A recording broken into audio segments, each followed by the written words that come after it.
what if laziness is a habit of thinking about the cost of things or the effort instead of thinking about the payoff? I'm going to say it again to get a few more heads to explode. What if laziness is nothing but a habit of thinking about the effort instead of thinking about the outcome? What if you could reverse laziness by simply developing a habit of thinking more about the, let's say, the delicious food that you would like to enjoy instead of how long it would take you to get up and go get it?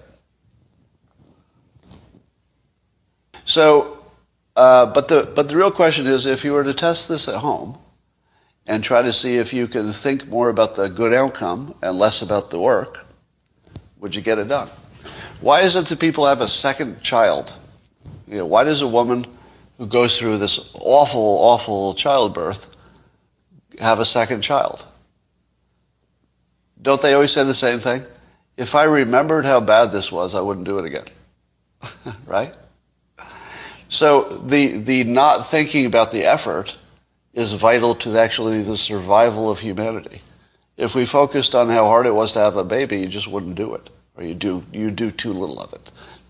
But if you focus on how awesome it would be to have a family, well, there you go. You're going to go through the pain because you've already committed. Am I ambitious, or do I simply have a thinking habit which produces dopamine because I'm thinking about the positive outcome? And is the dopamine the thing that gets me up and moving? And when you're observing me, you say, how the hell do you get so much done? Right? And how do I do it? I think it's just this. When I think of all the things I do, I think about them in terms of their benefits.